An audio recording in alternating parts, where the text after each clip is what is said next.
Hello, my lovely YouTubers. Welcome to my channel. I hope you're doing well today. Thank you so much to my lovely friend Sue Smith for your shout out for my appearance on Dan Wooten's show. Thank you so much for that.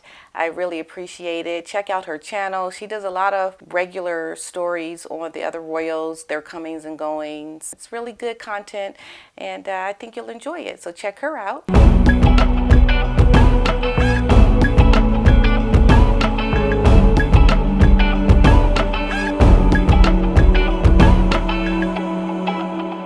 I want to talk about this whole conundrum with Harry and Meghan and what it is causing to the royal family. So it looks like that King Charles is in talks to talk about it, to address it during the coronation. Yeah, I think that would be a big mistake. Big, huge. Don't address it, especially during your day, the King's day. If you're going to address it, it should be outside of the coronation. But that's what's happening. They're looking to address it during the coronation. So Jonathan Dimbleby may be having a chat with King Charles on camera for the coronation celebrations. And he could also address troubles with Harry and Meghan since the Netflix series and Prince Harry's memoir. Now, as we know, King Charles, Camilla, they have always maintained a very dignified silence. And I think this is how Camilla was able to win over the public, because she's been vilified before she even got with King Charles in marriage, and even while they were married, she's been vilified. People can see that your silence really sets you apart. It shows you're bigger than the drama that is trying to be created around you. And even if it is hurtful, you just maintain your silence and you say absolutely nothing. And this is what has gotten people to respect Camilla and to look favorably at her, because they see that what she has gone through. But despite all of the negativity, she's been able to just be quiet and to live a very, hey, I'm about to do the work of a royal. I'm not going to complain because my life is already pretty good. And I'm even a perfect example of somebody that did criticize Camilla heavily because of my admiration and love for Diana. But seeing how she has just gotten on with the job, you have to respect that. And I think you grow, you become better. The more you learn, the better you become. I become a much more sympathetic type of person towards Camilla because of her duty to do good work and her commitment to King Charles and how she brings great happiness to him. And you have to almost sympathize with all the bullying behavior that has come this woman's way, but yet she has maintained a very quiet, not gonna go there kind of drama life. You command respect when you're able to say, I'm just going to get on with my work. Thank you. You got something nasty to say about me? Okay, I'm not going to listen to you. I'm going to keep doing what I'm doing to help other people. Even though it hurts what you're saying, I'm going to be quiet. Like, you have to respect that. And this is how she's been able to do it. Harry and Meghan would have learned a lot to have just done that. But that just shows you that there's another agenda while they're speaking out. Because other people have been vilified too, and they've maintained their silence. Now, the BBC would use veteran broadcaster Jonathan Dimbleby because this is someone who he is good friends with. He's been in broadcast journalists for many years, and this is someone who they feel he can be trusted to do a really good job with this interview. However, palace aides are concerned. They're concerned about the line of questioning and how the response would come out. It would have to be so well coordinated to make sure that the backlash that would come out of him speaking or his answers, it's little to null, because you don't want anything that he says during the coronation to overshadow the coronation. I don't think it's a good idea. I think you stay clear and away of them. And also that they're saying that King Charles wants Harry and Meghan to come to the coronation. He's like, come on, let's go, come. And I think that's a good strategy, because you put them in the middle of the lion's den when you say come to the coronation, and keeping them out of view off cameras, but that behind the scene tension of your actions is happening where the public can't see it. That is a good strategy. making sure not to get them doing anything in the public. But however, that could also be not a good thing, because you know they're going to get a lot of backlash. A lot of people are going to be very anti Harry and Meghan when they come, and they could get a lot of boos. But then that could backfire, because if they do get boos, then people could feel sorry for them. Or it could be more fuel for Meghan. See, they racist. They booed me. You know, her nonsense with that. It's a tough one. It's tricky. I just don't know really how you handle this. I think you handle it off camera, and the tension that they will feel will be very well received by the other royals in the family, in the household, and they'll get the picture. And I think put them in a very uncomfortable situation is a good thing. Like, make them feel real uncomfortable, make them sweat. Get them there, sit down, make them just be right there amongst all the royals that they spoke negatively about, with the stinky eye. Like, they just give them the dirty eye, like, all day long. But don't say nothing, but just look at them. Just look. Give them seats all the way in the back. And then show the public they were invited. They were invited to the coronation.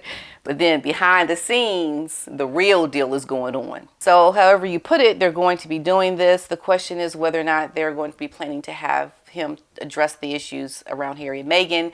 We also know that ITV is looking to also have some coverage, but it's very doubtful that the king will even want to have ITV involved because of their close relationship with Harry and the work Harry has done with ITV. It's just all nasty. It's disgusting. Now, one person wrote, it would be a colossal mistake to have the king comment on Harry's diatribe. That would generate unlimited speculation and comment, and an end up with a he said, she said situation, which would diminish the already tarnished image of the monarchy. Silence is the best decision. After all, Harry and his puppet master wife are well on their way to self-destruction. And that is a good point. They're already getting ready to not really do well since all of this has come out. As a matter of fact, it's being reported that Meghan is starting to distance herself from Harry, which is so horrible, because think about this.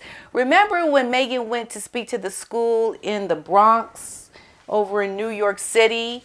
She had Harry there supporting her. He was sitting there watching her read the book. And then another time is when Meghan was doing her podcast with Serena Williams. He had a cameo appearance during that podcast. And then he was also, remember, juggling the balls in the background when Meghan did her birthday promo. Like, he was there for that. He has always been there to support her when she's done things that were just really involving her. But now, when Harry's out on the circuit, when he spoke at Good Morning America, Meghan was nowhere to be found. She is distancing herself from him. Things are not going well. They are definitely in a conflict. It has also been reported that while the floods were happening in Montecito, Meghan was in Canada while Harry was in the States promoting the book. And there are some rumors that she is back to her friendship with Jessica Maroney. This is where she was, because Jessica posted on her Instagram some photos of her time with Meghan. So there are signs that there's a changing shift. Not only that, but also Omid Scooby-Doo has also been hitting back at Harry for backtracking on his racist claims around his family being racist during his interview that he had with Anderson Cooper. And Omid said that that was just not good. You're calling them racist. And implicit bias or unconscious bias is the same thing as calling them racist. So Harry tried to spin it, but he couldn't spin it, and people are calling him out. There are things that are finally starting to crumble within their own circles that the king can just leave it out at this point. He doesn't even have to address it. Let them fall on their own without contributing to it, because your silence is actually strengthening your stance and popularity. And I think, hey, just let them fall on their own. You don't need to help try to justify anything that these two wackadoos have said. Just be quiet, King Charles, and enjoy your coronation. A PR specialist has come out to say that this is someone that handles crisis management. They have said that the rule that Harry has broken the cardinal rules of reputation management. Half of the battle of reputation management is to make sure that your actions meet your words. This is all about perception. Ultimately, Harry may well be being sincere when he says that he wishes for reconciliation with his family, but by saying this while continuing to throw punches against his family, he risks being insincere. And if you appear insincere on one major thing, it reduces your credibility in all the things that you say. It makes you look inconsistent. It makes you look like you are not even holding up to the things that you're actually saying. So you don't even have credibility at this point.